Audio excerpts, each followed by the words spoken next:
So last year, over 750,000 people packed their cars and left. Not one city, not one state. 10 of the most expensive, highest taxed places in the entire country. And people just bounced. And the wild part? The politicians in charge kept telling everyone the money was going to better schools, safer streets, better roads. But we're about to walk through 10 cities where you can literally see where those promises fell apart. Block by block, budget line by budget line.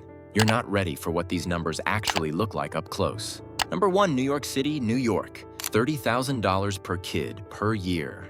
That's not a typo. New York City spends more per student than almost any school district on the planet, and less than half of 3rd through 8th graders are meeting basic math standards. Less than half. So where's the money going? Not into classrooms. Between 2019 and 2023, the city lost over 120,000 students and somehow added thousands of administrative positions.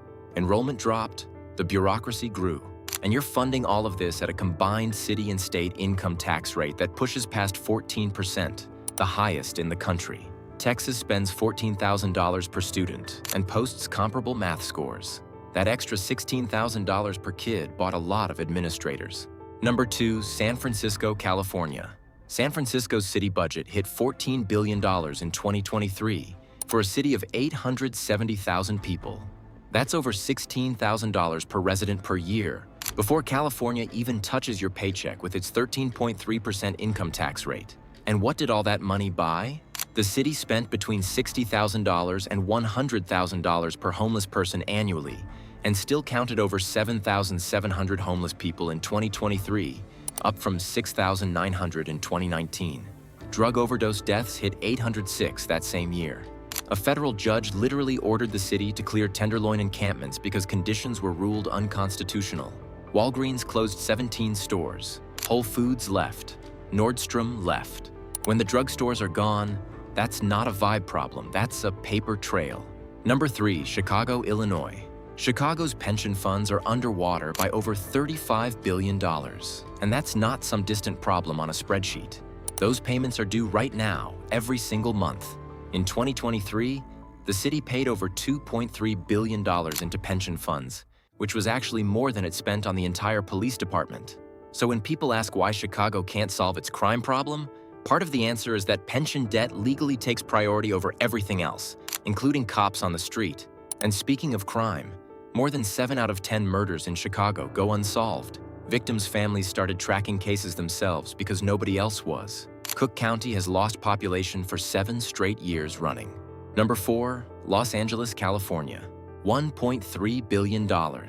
That's what LA County spent on homelessness in 2023 just for that one problem. And the homeless count still went up 9% to 75,518 people. Let that sink in. Meanwhile, 36% of LA's streets are in poor condition, with a repair backlog sitting at over $4 billion. The patches have patches, and you're paying California's 13.3% income tax rate, plus county and city taxes on top, for roads that'll swallow your front axle whole. Los D spends $23,000 per student, and only 1 in 3 kids met math standards in 2022. Over 300,000 people net left LA County between 2020 and 2023. And honestly, the math on that decision is pretty easy. Number 5, Philadelphia, Pennsylvania. Philadelphia has had a wage tax since 1939, and it taxes every dollar you earn in the city, plus every dollar you earn anywhere else if you live there. The rate sits at 3.75%, which sounds manageable until you realize about 23% of the city lives in poverty. So that tax is chewing through paychecks that were already stretched thin. And what's the city doing with that money? Running a school district so broken that Pennsylvania took it over in 2001 and ran it for over 20 years. Control came back to the city in 2017. The dysfunction came right back with it. Only 17% of Philadelphia students scored proficient in math in 2022. The wage tax stays. Number 6, Baltimore, Maryland. $21,000 per student per year. And in 2023, a Project Baltimore investigation found 23 schools where literally 0% of students tested proficient in math. Not low, 0. The school district's response was to question how the data got framed, which is a very expensive way to avoid answering a simple question. Baltimore's property taxes run nearly double what you'd pay in the surrounding county, So people and businesses just move one zip code over. The city's homicide clearance rate sits between 30 and 40%, meaning most murders stay unsolved. Baltimore dropped from 950,000 people in 1950 to under 570,000 today, and the water mains are still breaking. Number 7, Detroit, Michigan. Detroit filed for bankruptcy in 2013 with $18 billion in debt, came out in 2014, and everyone called it a comeback. And sure, downtown looks fine if you stay within about a 2-mile bubble. Step outside that bubble and you're back to the same city that collapsed in the first place. The school district spends $16,000 per student, and 4th graders scored dead last in the entire country in math in 2022. Dead last. The city also illegally overassessed tens of thousands of properties between 2010 and 2016, then seized homes over a few $100s in back taxes. Detroit dropped from 1.8 million people in 1950 to 620,000 today, and the roads serving that shrunk population still have 40-year-old asphalt stacked in layers underneath the current patches. Number 8, Portland, Oregon. Portland looked at its homeless crisis in 2021 and said, "We'll just tax our way out of this." A brand new 1% metro tax on higher incomes, stacked on top of Oregon's already brutal 9.9% income tax rate, and the pitch was dead simple. Every dollar goes straight to housing and services. By 2023, the program had pulled in hundreds of millions, and the homeless count still topped 5,000 people.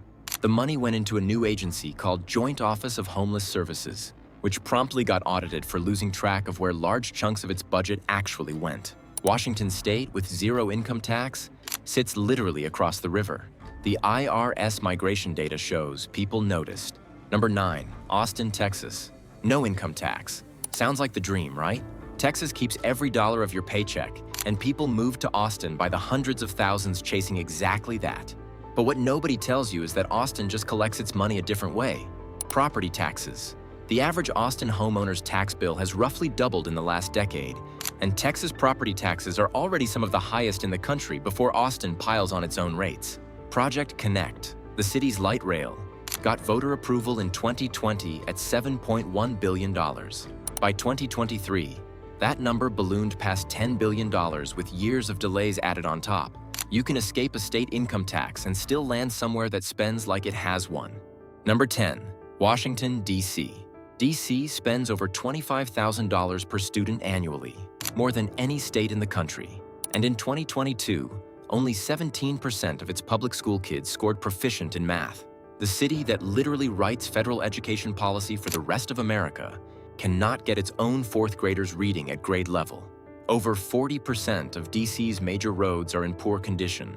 Murders jumped 35% in 2023 to a 20-year high, and the city council spent 2 years debating whether to cut the police budget before crime numbers made that position impossible to defend. Every bad idea on this list got designed, funded, and sold to the rest of the country from inside this city. Every single city on this list ran the same play. Give us more money and we'll fix the schools, clean up the streets, fill the potholes. The money came in. The problems got worse. So 750,000 people didn't bother writing a letter about it.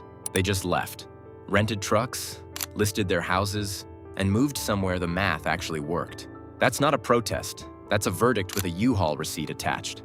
Texas, Florida, Tennessee, the Carolinas, none of those places are perfect, but they're not charging you $20,000 per kid and handing back a 17% math proficiency rate.